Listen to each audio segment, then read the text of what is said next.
Microsoft has commented on a court denying the FTC's last-ditch attempt to stop Microsoft buying Activision Blizzard.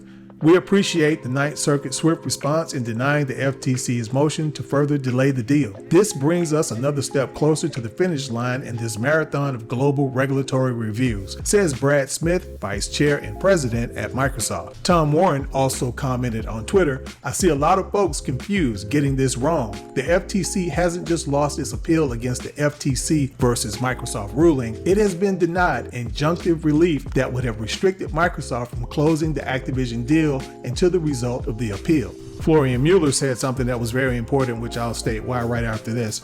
Given that no U.S. merger was prohibited after it closed following the denial of a preliminary injunction, Microsoft's acquisition of Activision Blizzard King has now been cleared in 41 countries with more than 2.8 billion inhabitants and an aggregate GDP of $68 trillion.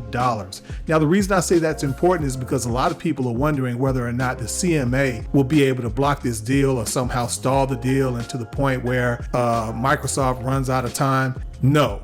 There's no way that Microsoft is going to lose out on all this money that they will make even without the CMA's region. There's no way. Do they want them? Yes. Do they make a lot of money there? Yes, they do. But even without them, they're still going to make more money than God. So there's absolutely no way that Microsoft is going to lose out on this deal because the CMA wants to play games. But that's just my opinion. I'm kind of thinking that the CMA and Microsoft is going to come to an agreement. Florian Mueller also goes on to say something very interesting about COD. "I'm sure with or without a contract, COD will remain on PlayStation for 10 years. But given that Sony didn't want to take the deal, the terms may not be the ones that Sony hoped. Until the end of next year, the terms they negotiated with Activision remain in effect." He went into this because someone asked him about the subject. And Florian Mueller also says this, and by the way, Florian Mueller and Tom Warren have been doing a great job of reporting on this case, especially Florian Mueller because he's an attorney.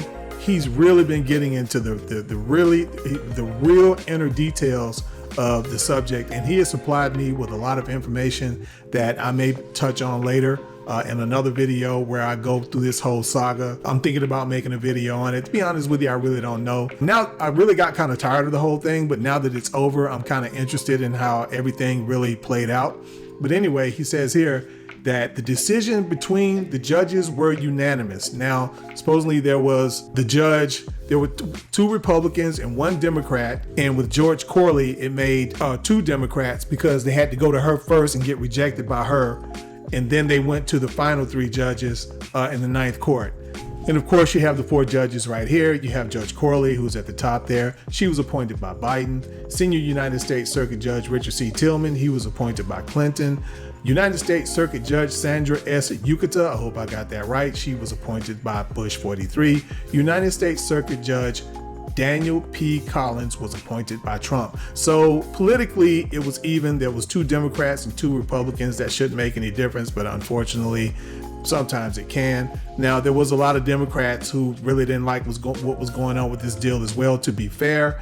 They did not like a lot of the things that Lena Khan was doing. I quite enjoyed watching her get skull drug in front of Congress. But look, guys, I'm going to go ahead and cut the video short. This is not intended to be a long video. I just wanted to get in on the celebration and congratulate everyone who was affected by this positively.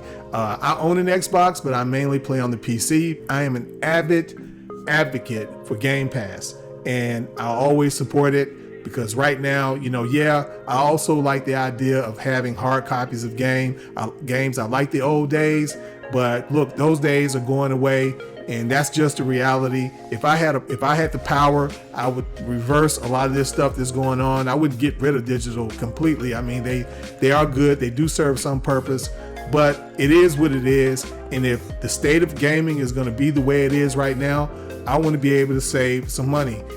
If a lot of these games are going to get to a point where they're going to start taking them offline, we can't play them. Now, even if you have the disc, you still can't play it.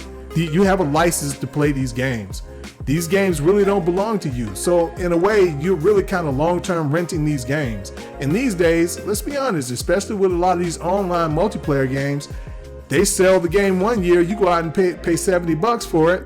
And then the next thing they're cutting it off. If they don't get a good traction, if a lot of people don't play it, then it's offline. In fact, you have man, I'm ashamed, man. Not really, because I'm not interested in it. I don't like online games, but they got one that's hitting Game Pass right now, man. And Game Pass might be its only hope. Already I'm here. I heard Maddie talking about it. A lot of you may know what I'm talking about. It's got robots in it and all of that. They're talking like they don't really know how long that game is going to last. And that game is $70, and I don't even think it's officially, it's probably officially out because Maddie played it. But that's just where we are now, man. We're living in those times that if it's going to be like that, then I figure I might as well just have a library of games where if they take them away, that's cool, because it never belonged to me anyway. It was never in my collection. I don't have a disc for it. So I'm a huge advocate of Game Pass. And the only reason why I'm saying all of this is because I'm not usually one to explain myself, but there's a lot of people, Xbox gamers don't buy games. But the thing about it is the majority of Xbox gamers aren't even in Game Pass. So where the hell do you think they're getting their games from? Anyway, also I buy a lot of games from Steam. Sometimes I play a game on Game Pass. If I like it enough, I'll buy it on Steam, especially if it's something I want to play either on the Steam Deck or the ROG Ally, which I'm loving the ROG Ally, by the way. But anyway, guys, man, congratulations to everybody, man, who's happy about this for one reason or another. Xbox guys, I know you're happy about it. Hey, first of all, the whole idea that you didn't have games was moronic in the first place, but now you got games and some. Anyway, guys, until next time, stay safe.